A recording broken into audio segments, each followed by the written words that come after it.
Aujourd'hui, on se retrouve pour une partie opposant les rois sorciers au Weathercourt, dans un format rapide. Ça sera le prototype de ce format rapide, et nous attendons votre retour afin de savoir si cela vous plaît, si vous voudriez que nous ajoutions certains détails, que nous peaufinons des aspects en particulier, ou si au contraire il y a des éléments à supprimer. Donc pour aujourd'hui, je vais vous présenter cette partie de 500 points sur une table de 80 cm par 80 cm.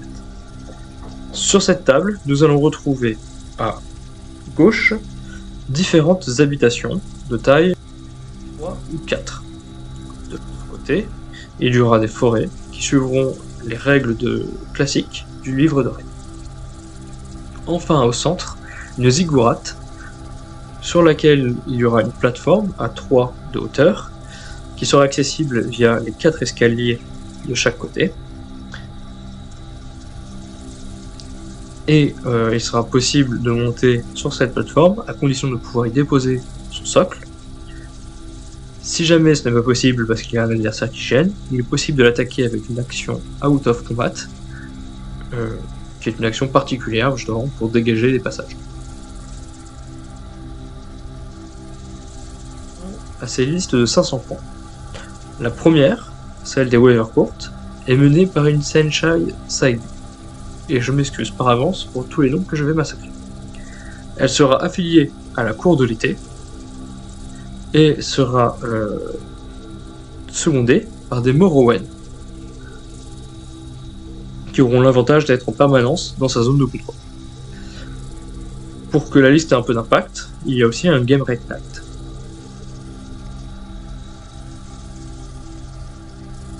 Menée par une sorcière affiliée à la cour du feu et qui possédera les objets pour améliorer les ghouls. On va retrouver 8 de ces dernières, et la liste possédera aussi 4 archers, les disciples de Danur, et 4 Ajakour.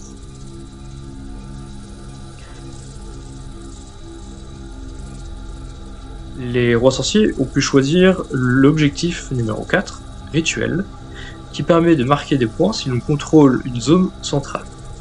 Il existe aussi 4 artefacts, on peut les récupérer et aller les déposer dans la zone centrale pour marquer des points. Les Weathercourt ont choisi un déploiement en embuscade, comme vous pouvez le voir sur la droite, et l'événement qui a été tiré est First Blood, qui permet de gagner 1 point de victoire pour chaque premier sang effectué durant le tour. On va maintenant s'intéresser au déploiement. Lors de ces déploiements, les Weathercourt vont se déployer en premier. On peut voir leur carte verte. Ils vont se déployer au niveau des 4 artefacts, enfin des 3 artefacts, puisqu'ils n'ont que 3 unités.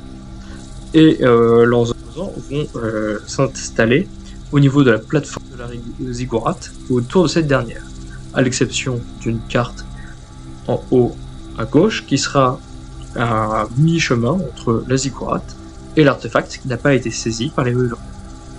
Si on regarde maintenant les unités qui ont été, comment ont été posés les guerriers, on va retrouver en bas à gauche le Warlord des Weathercourt, en bas à droite, le Game Red Knight qui fait face aux ghouls qui sont au pied de la ziggourate.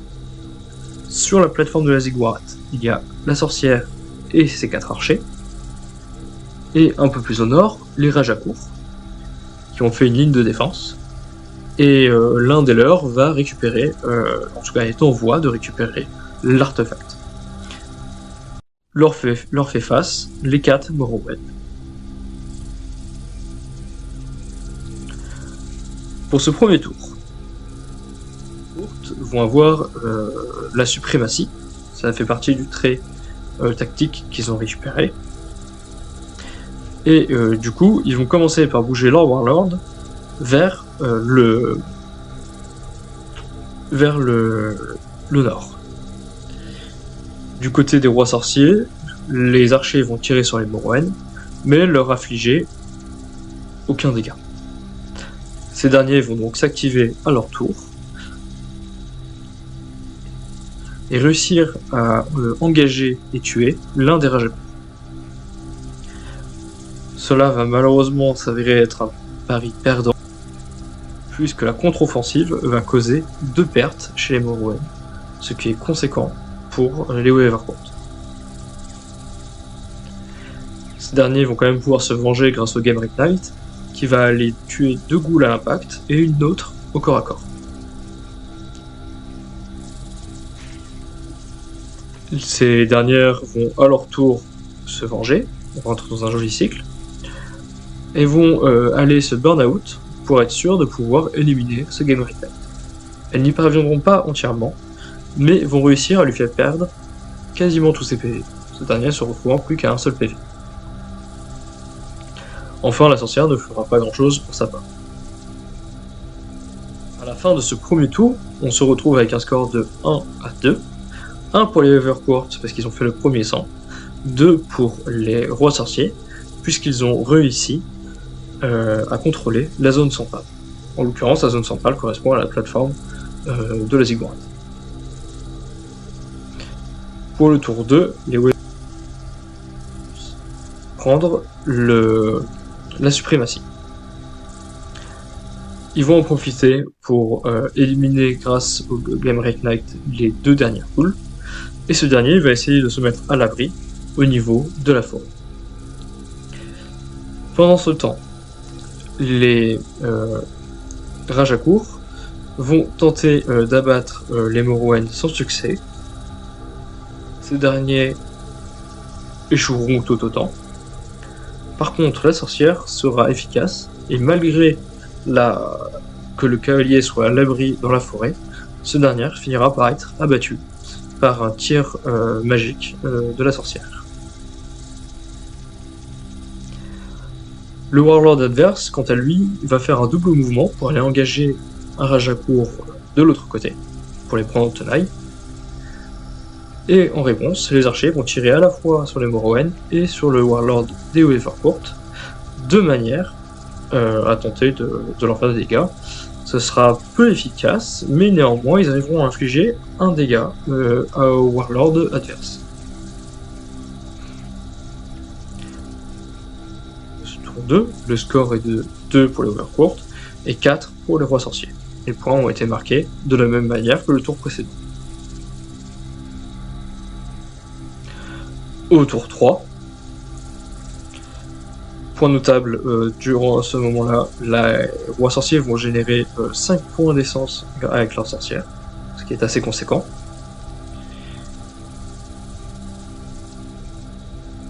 Voir une première action de la part des Morrowind, les Weavercourt ont encore eu la suprématie, mais qui vont parvenir à ne faire finalement que peu de dégâts.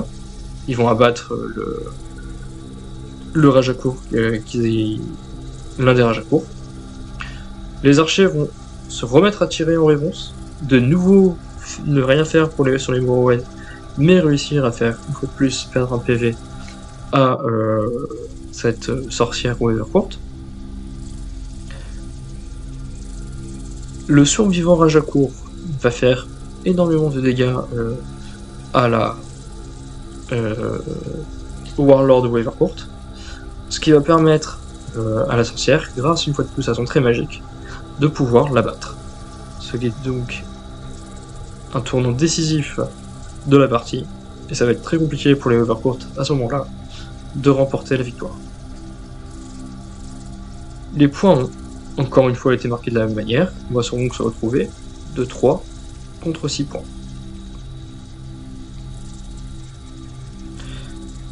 Pour le tour 4, les choses commencent à être un peu compliquées. Le Rajakour qui était seul et qui possédait un artefact va profiter pour que les rois sorciers aient l'initiative pour aller déposer ce dernier sur la plateforme et engranger des points de victoire. Les Morrowind vont tenter la même chose, vont se déplacer, et celui qui possède l'artefact va le déposer sur la pyramide. Malheureusement pour la suite, les archers et la sorcière vont finir par abattre les 2 derniers Morrowind, ce qui va donner la victoire au roi sorcier, puisque à la fin de ce tour 4, ils ont plus de points de victoire que leurs adversaires. Et si l'on comptabilise les points de victoire jusqu'au 6e tour, on arrive sur un score final de 5 à 20 points. On voit donc la victoire des rois sorciers. Si jamais ce rapport de bataille vous a plu, n'hésitez pas à nous le dire, et nous essaierons d'en faire d'autres. Tout commentaire constructif est bien sûr la bienvenue.